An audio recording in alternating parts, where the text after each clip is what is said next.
Bra, då ska vi fördjupa oss i ämnena brand safety och brand suitability. Och det är ett område som är mer aktuellt än någonsin när varumärken ska navigera i en allt mer komplext medielandskap. Håll i er nu, nu kommer en hel radda med otroligt kompetenta och namnkunniga namn.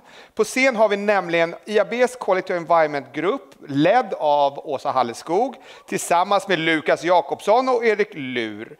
Men vi kommer också ha en panel och då är det Ulrika från Svenska Spel, Linda från Ala, Sofia från Länsförsäkringar och Artie från SAS tillsammans med Patrik Stenberg från PhD. Och alla de kommer delta i den här svulstiga panelen modererad av nämnde Åsa. Välkommen upp på scen, hela ligan. Varsågoda.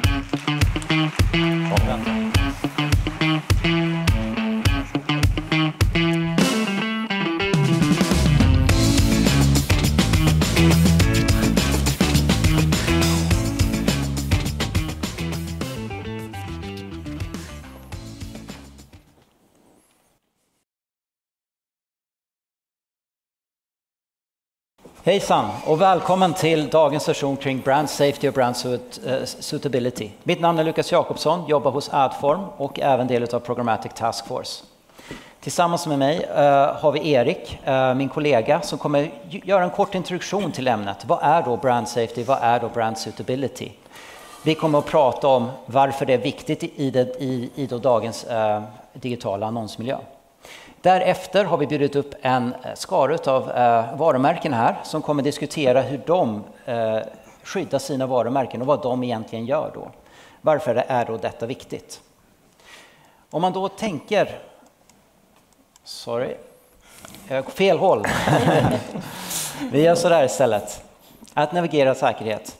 Om man då kommer till... programmatisk handel. Ni har alla gjort det här och alla som har någon gång satt upp en programmatisk kampanj vet att det kanske inte alltid är det lättaste. Det finns mycket saker som man bör titta vidare på. Om man frågar annonsörer själv så är då brand safety och brand suitability en av de punkterna som kommer högst upp på listan. Om man även då frågar om vems ansvar är det så är det ju ofta då annonsören själva som tycker att det här är någonting som man bör ha lite mer koll på.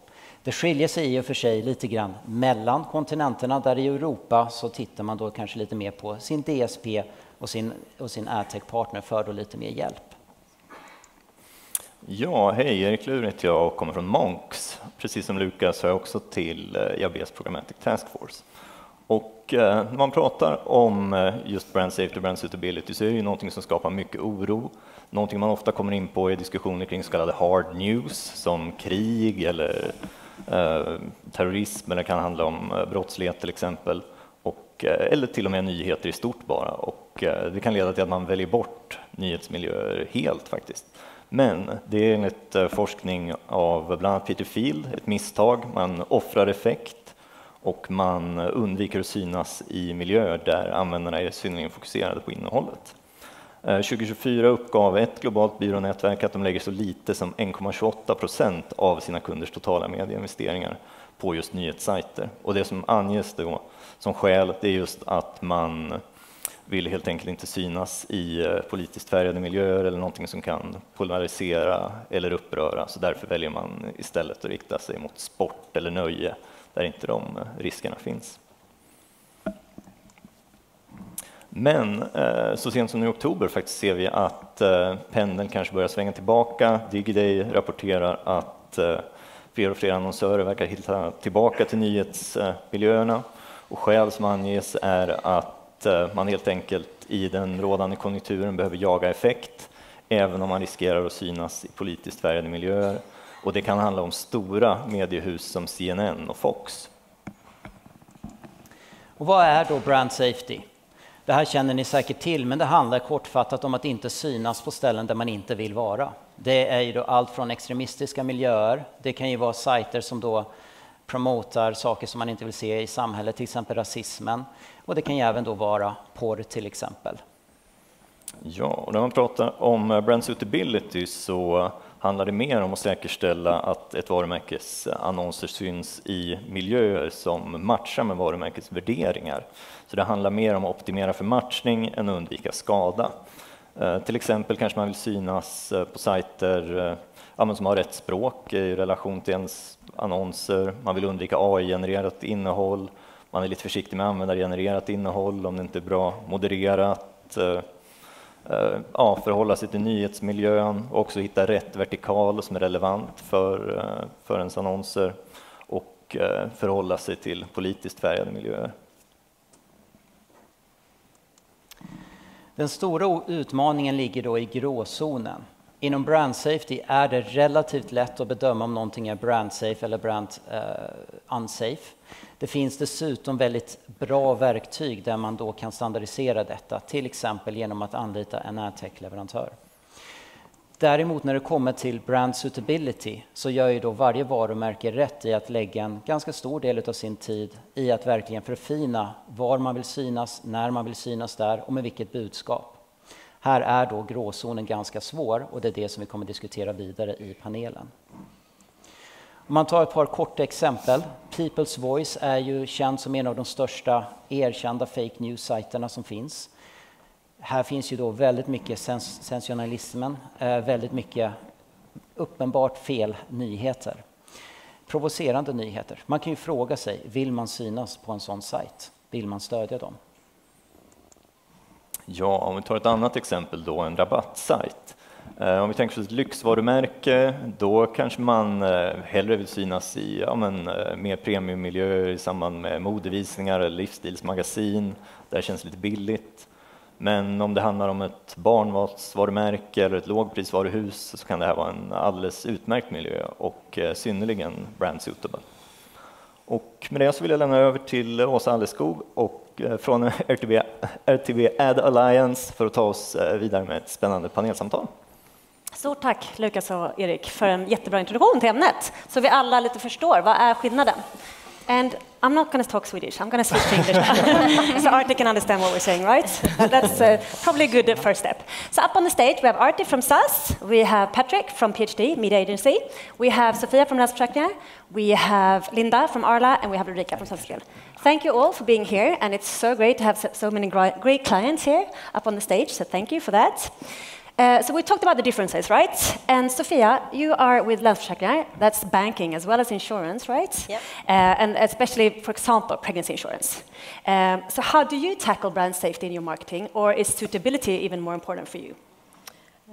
Well, I would say it depends on what kind of advertising we do. If we do like brand advertising for Länsförsäkringar or brand, it's more reach that would be the appropriate target and a broad target group. But in your example with pregnancy insurance, I work with personal insurances, so we have a lot of personal data about all of our clients. So often we know before you talk to your friends that tell them that you are pregnant, you get pregnancy insurance. So we know before your family does know that you are pregnant. So in the context of pregnancy insurance, we are very, very safe in where we show our ads.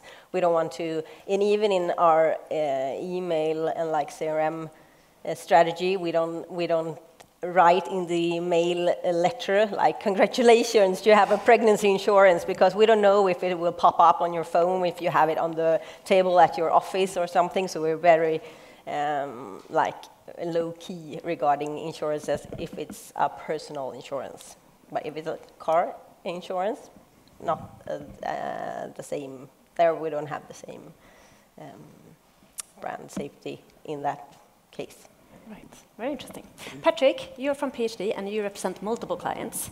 So how do you make sure ads are, or your advertisers' ads, I should say, are not associated with harmful or controversial content? Yeah, that obviously differs quite a lot from what type of client we're talking about. We have global brands, we're working with premium brands, and then we have more of the traditional retailers, digital natives. Looking at the premium segment, let's take Audi as an example that we're working with. their brand has so much equity. It's worth so much for them. The brand is much stronger than any of the car models that will push out because the brand itself sells. Then, of course, it's super relevant to make sure that we stay in a brand safe zone and don't upset anyone. Looking at the more performance-driven ones, there are more gray areas. We can work in other ways. We can find contexts that's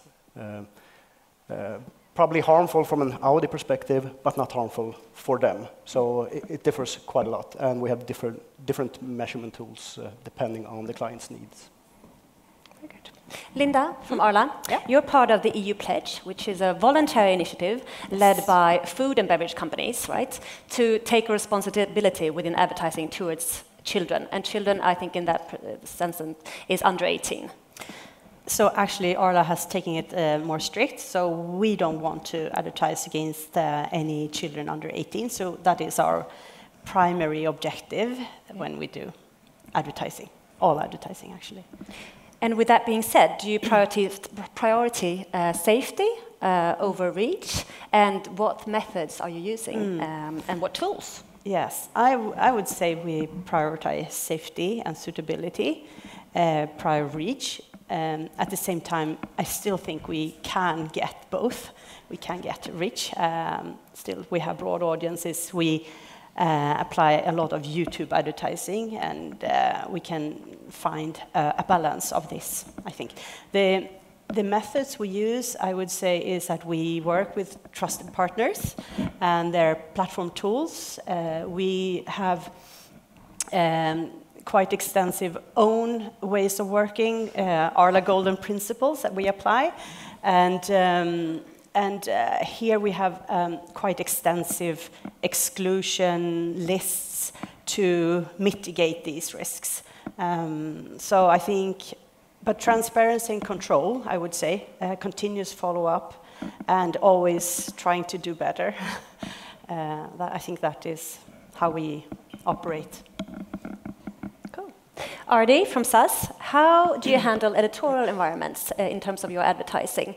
Are you okay to be associated with a war, with a news clip on war, or an actual article on war, for example?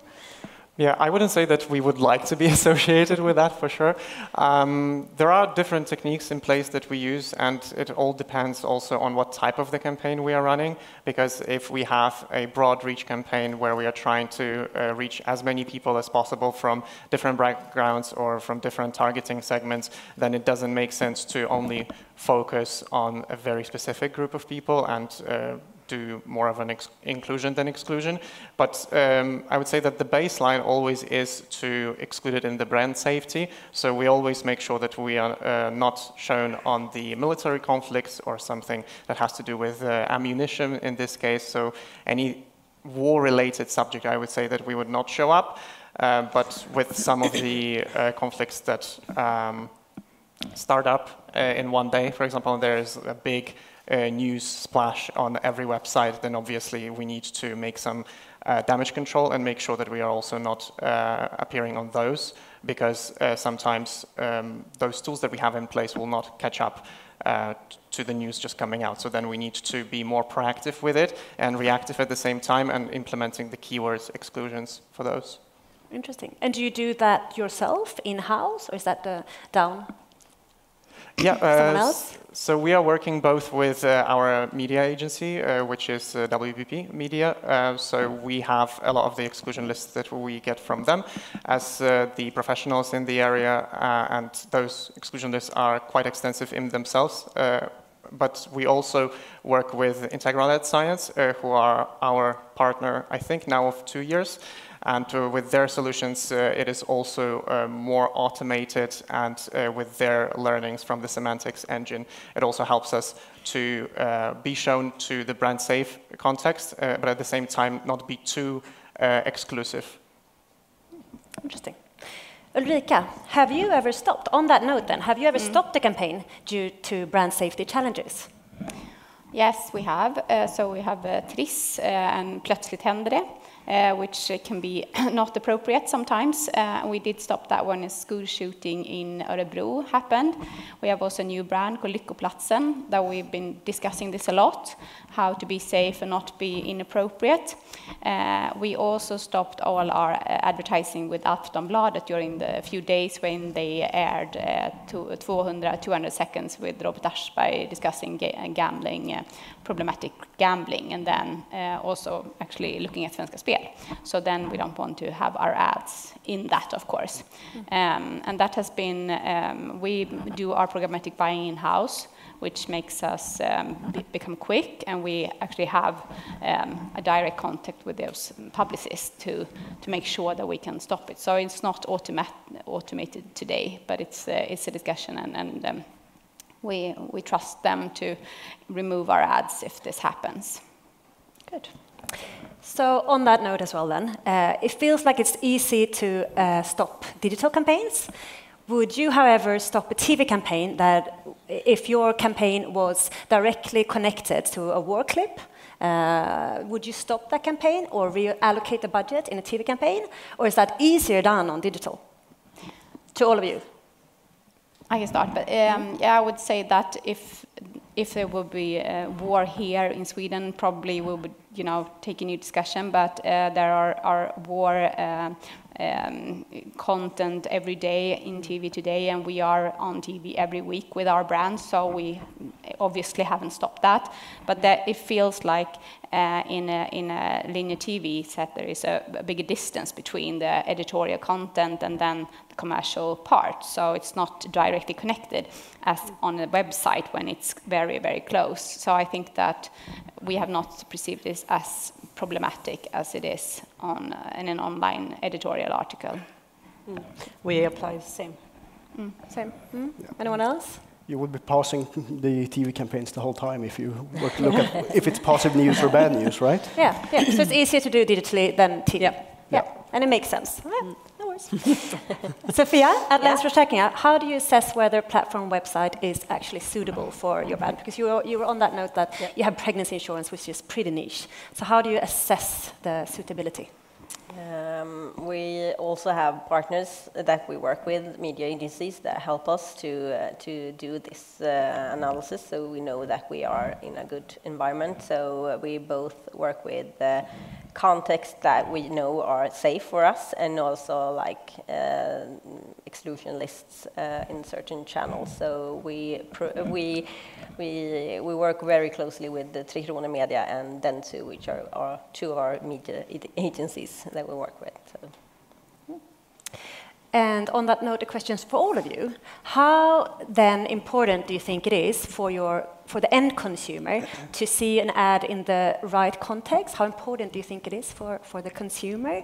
If you grade that 1 to 10, let's start with you, Artie, 1 to 10. How important do you think that is for me as a customer, seeing an ad on a website or platform or social media or whatever? Yeah, I would say maybe around 7 or 8, because I don't think that the consumers are actively thinking about the context of where they're seeing the ad, if it's a brand safe context. But when it comes to brand suitability, it can be very different, especially if you're having a very broad targeting group, as we usually do, because as an airline brand, we cannot only target the travel segment, because people who travel are not only travel enthusiasts. It can be any regular person who just needs to be some other place. So for us, it's definitely not that important to focus on one specific or like a bunch of specific brand suitable context, but rather seeing what performs for us well. Patrick? Let's see if I understood this question correctly first, before I look like an idiot. So 1 to 10 on how the audience rates it, how important it is for the audience. In my case, I would like to push it even more, the end consumer. The end consumer. In general, 2, 3. 2. Yeah, interesting. So 8, 7.5, 2. Sophia? I would like to change my answer. I don't think most people do care, but of course there are some people who care, and they are loud when something is wrong. Sophia? Yeah, I'm going to have to go for the super Swedish answer, like lagom, like a 5. Yeah, just because the thing that both Artie and Patrick are saying, it depends on the context and the ad and like the what the ad is for. So I will put myself in the middle there. Yeah. Mm-hmm. Linda? I think we at Harla probably would evaluate 8, 9. Consumers a lot less, but we probably play more safe than sorry, being a big company and needing to be responsible. But yeah, I agree with you. It's probably less than we think. From an agency perspective, 10. Yeah, of course. And Ulrika? Well, I think that context can be very powerful. So from that perspective, it could be an 8. However, we don't use it very much. I mean, we don't have special messages on different interest areas for our lottery games because we have so much going on all the time. And as Artie says, it's like, you know, you want to target all category buyers. But if you look from other European countries, for example, you can, with a gambling or a lottery, you can actually target on where you want to look for an apartment, saying, oh, you can take the lottery and you can buy this apartment. But we don't want to do that because we want to be moderate. So I think that, yeah, it is powerful, I think, with the right context if it's an interest area. But I don't think that our results will differ so much from and we don't use it in that way today. So 8, 5, 8. 8. Mm-hmm. Very good. And from a brand suitability perspective then, Artie, how do you determine if the audience on a website is compatible with your brand? I'm generally just looking at the performance because for me, I was astonished many times what type of audiences perform for us because if to think in theory, it would be, yeah, travel, maybe something about other countries, you know, tourism boards. But a lot of the different segments perform for us. And with partners like Integral at Science, we actually get this data back and we can evaluate ourselves where our media spend is actually the most impactful. So definitely knowing your data and then utilizing it for the best performing segments. To all of you, are there any no-goes in terms of context? So looking at brand suitability, are there any contexts that are a no-go for you guys? Yes, Linda? But on the note of we want to avoid advertising towards children, that's a given. But then, of course, violence, mature content, things that can be perceived as sensitive. Yeah, so quite a long list we have. Pretty extensive. Okay. Any other no-goes? If we look at suitability and not the brand safety? Age, of course, for us it's illegal for us to go below 18, and then we also look at if that site can attract minors. So I think that's really important. And yeah, I've had some more thoughts, but I forgot about it. And we cannot do like takeovers or pop-ups or any intrusive parts. So that's we avoid that as well. Patrick, how do you tailor campaigns to fit different audiences and contexts, especially as you have multiple clients? I think looking at the brand suitability and the contextual part of that, it's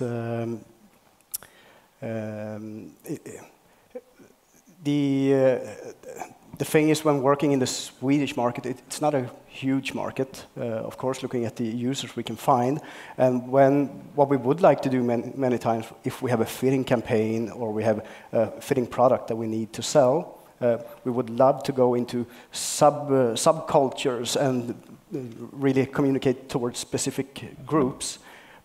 But with audience data, contextual, we start to streamlining everything into a very narrow target group. So in the end, it's about striking the balance for finding the right reach in combination with the performance that we're looking for. Linda, is it possible to measure campaign success based on the brand's value and the image? And if so, how do you do that? We do that continuously. We try to do as many brand lift studies as we can because we want to measure and see what impact we have made on the consumers. Have they understood the message? Do they prefer our brands, etc.? So that's a very helpful tool for us. And I think on the note of suitability, safety, when you do these things, then you also get better effect with the campaigns. Ulrika, me thinking aloud, I'm thinking Svenska Spel have a pretty broad audience compared to pregnancy insurance, which is broad niche, of course. So how do you balance reaching a broad audience and keeping the brand's integrity? We use premium partners and publicists, and we don't only buy digital, we buy like every available inventory in the market. So we have also big reach in analog reach media, of course. But so we would definitely stay with premium partners and safe environments everywhere we go. So yeah, we get the reach we need, I think, for the brands that we take care of. Safety first, as Linda mentioned before. Yep, safety first. Of course. Sophia, have you sacrificed any effect to maintain suitability, would you say, in your advertising? No. Good. And Artie, have you ever stopped a campaign due to brand suitability challenges? Not specifically to brand suitability, more to brand safety, because, yeah, as I mentioned previously, there can be something that happened overnight and you wake up to a million different messages.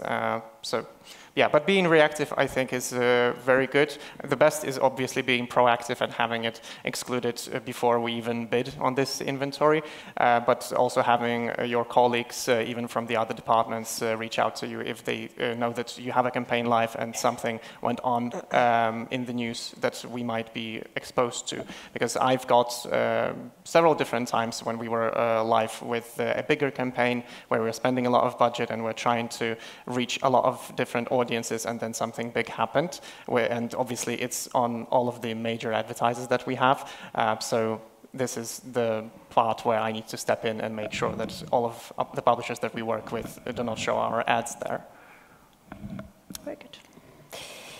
Linda, have you ever stopped a campaign due to brand suitability challenges? Yes, we have done that. When there are big national and international crises, we've stopped to assess what's happening. When the Ukraine war, then we stopped certain brands advertising because maybe the asset could potentially be perceived as inappropriate. So, but more for a shorter period of time, I would say, to evaluate. But it's a good thing. We have the capabilities in-house. We can very easily stop from one day to another. So I think that's the benefit of digital media versus, like you mentioned, TV. You know, it's impossible. So yeah, we do that rather safe than sorry. Very good. So I think we've learned a lot about advocate verification tools. There are different settings. You can apply whitelists from the SSP side and the DSP side and so on. If you want to take part of the tips and tricks that you just learned from this amazing panel, please check the scan QR code here. Scan that if you want to have all of those. They're on the IAB website. Thank you so much for taking the time. Very interesting to hear from all of you and to give you insights, or to give us insights into your marketing departments and your strategies. So thanks a lot. Thank you.